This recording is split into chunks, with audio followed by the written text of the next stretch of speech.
Good day, everyone. We are the Group 2 and we are here to present and discuss the definition of some terms used in the Customs Administrative Order 13-2019 with its subject, Customs Banded Warehouse. Extension warehouse shall repair to a separate CBW facility granted by the Bureau to an already duly authorized CBW operator to optimize capacity and efficiency in its operation. This means that this warehouse is an extension or part of that main warehouse for the purpose of enlarging the scope and prolonging the premise to hold the merchandise to be stored. This privilege will only be granted to an already duly authorized CBW operator or something existing clients with regular transaction with the Bureau or who are recognized by the Bureau. So the sole purpose of establishment of this extension warehouse is to optimize the capacity and efficiency of its operation. It says in the pre-zone that all economic pre-zone must be registered in the country.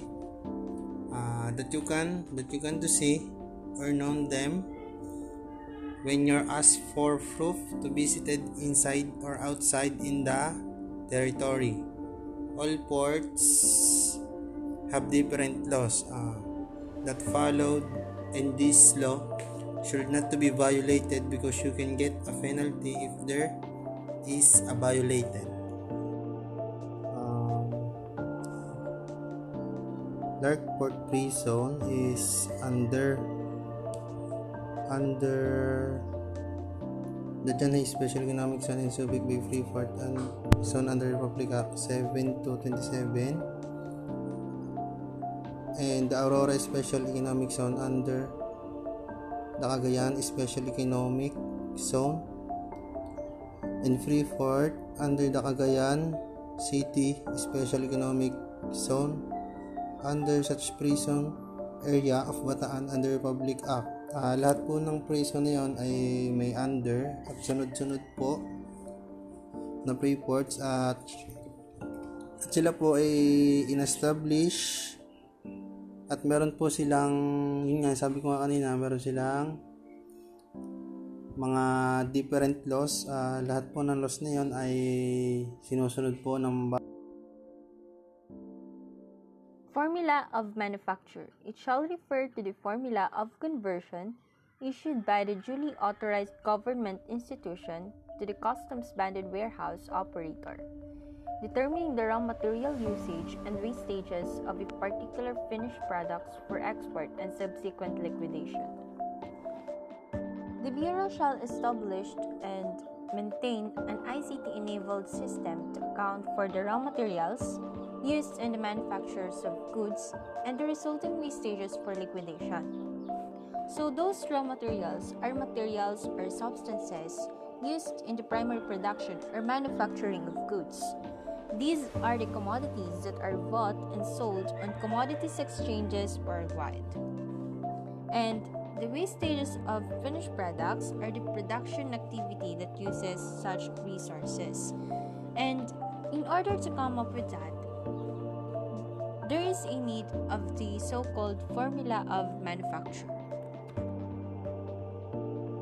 Refers to articles, wares, merchandise, and any other items which are subject of importation or exportation. Sabi dito, yung mga articles, wares, merchandise, and any other items which are subject of importation or exportation is considered as goods.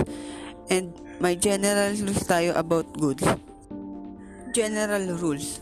All goods when imported into the Philippines shall be subject to duty upon importation, including goods previously exported in the Philippines. Lahat ng goods na imported in the Philippines ay sisingilan ng duty upon importation, kabilang ang mga exported from the Philippines pero in-import ulit sa Pilipinas. Pero may mga properties not considered as good. The properties not considered as good. First is human being, or the Republic Act 10364 Expanded Anti-Trafficking in Person Acts of 2012. Pero mako-considered na goods ang human being once a person is dead. Second, forces of nature, the electricity, sunlight, and wind, except the device for its production and storage, the electric cables and wind turbines. And may mga i-considered sa force of nature as good, which is the gases. Last is money.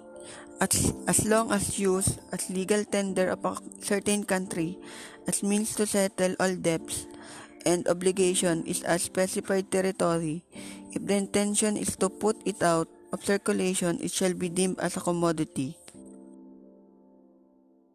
Goods declaration refers to a statement made in the manners prescribed by the Bureau and others approximate agency, by which the person concerned indicate the procedure to be observed in the application for the entry or admission of imported goods and the particulars of which the Customs Administration shall require. It is one of the process you need to do before the lodgement of imported or exported goods. Ibig sabihin, kailangan mo muna isagawa yun o mapulfill yung mga kailangan sa goods declaration bago mo tuluyang ma-lodge yung product. Kung mapapansin nyo sa sinend kong example ng goods declaration, may makikita kayo dyang item, description of goods, number of units, unit value, and etc. Ibig sabihin, mahalaga ang goods declaration in terms of imported or exported goods.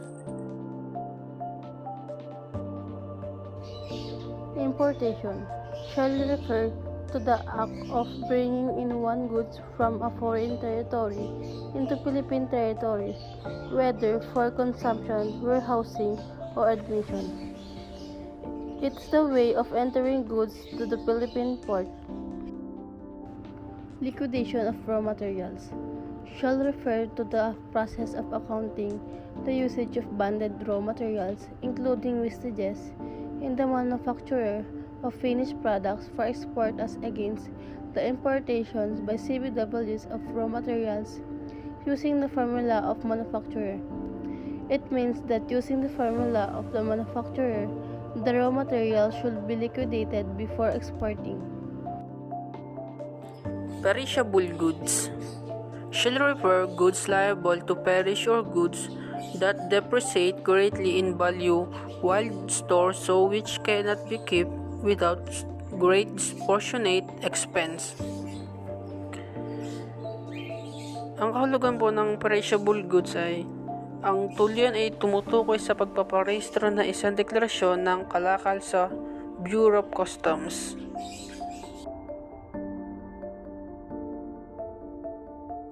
Lodgement shall refer to the registration of a goods declaration with the Bureau. Goods declarations must be lodged within 15 days from the date of discharge of the last package from the vessels or aircraft.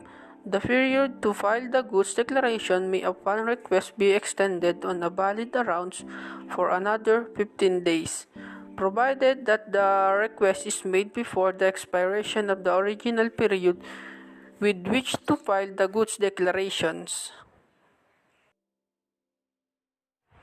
Sinasabi na ang member ay isang entity na accredited upang mag-operate sa isang mayroon ng Customs Common Banded Warehouse or CBW na may posibilidad na ipinakita para sa paggawa ng mga goods gamit ang pag-import duty at walang buwis na ginagamit para sa materyales o napapailalim sa kondisyon.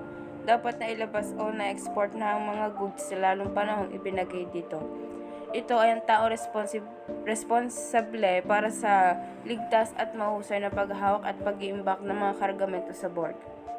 Ang responsibilidad na ito ay nagsasama rin ng wastong paghahanda at paghawak bago ang pagkarga, tamang pangangasiwa sa panahon ng pagtatrabaho ng mga kargamento na naahangkop sa pagpapanatili ng kargamento habang nasa pagbiyahe at kooperasyon sa mga kaugnay na authority ng daungan. 3.25 Physical security feature shall refer to a system to secure and monitor premises, storage, and production areas of CBWs, including the safety of personnel. Physical security feature. So, sabi diyan, ito ay tumutukoy sa isang sistema upang masigurado at masubaybayan ang mga gawain ng mga tauhan. lalo na dun sa pag-storage ng mga goods in the production areas of CBWs. Bukod doon, sinisigurado din nila ang kaligtasan ng kanilang mga tauhan upang maiwasan ang anumang sakuna. Security shall refer to any form of guarantee such as a surety bond, cash bond, standby letter of credit, or irrevocable letter of credit which ensures the satisfaction of an obligation to the Bureau. Subcontractor. A subcontractor is a company or person whom a general contractor, prime contractor, or main contractor hires to perform a specific task as part of an overall project and normally pays for services provided to the project. In customs, subcontractor refers to a person or company licensed by the Bureau and GTIDO or the Garments and Textile Industry Development Office to undertake or perform for a definite period certain manufacturing operations or activities incidental to the manufacture of bonded raw materials into finished products in behalf of a licensed CBW in cases where latter's facilities are insufficient to address its immediate requirements or due to lack of material time to meet export commitments. Si subcontractor, hinahire siya ni prime contractor to help in performing certain manufacturing operations like for example, I as a subcontractor, I am obligated to ensure that all operations or activities within our manufacturing process are in line with the needs of the materials to create the finished products in behalf either ni prime contractor, GTIDO, or even ni customs banded warehouse operator.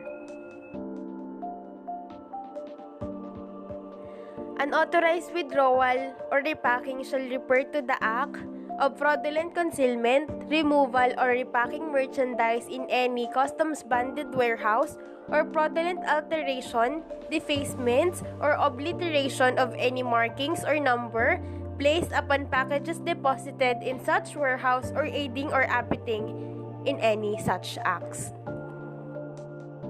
In every organizations or institutions, it always has conditions to transact smoothly. Any merchandise must be in correct markings or numbers to be placed upon the packages being deposited and withdrawn in any of the customs banded warehouse. Withdrawal that has unclear markings in a certain packages, especially if there's an alterations, defacements, or obliterations, must be subject to unauthorized withdrawal or repacking and automatically considered fraudulent concealment.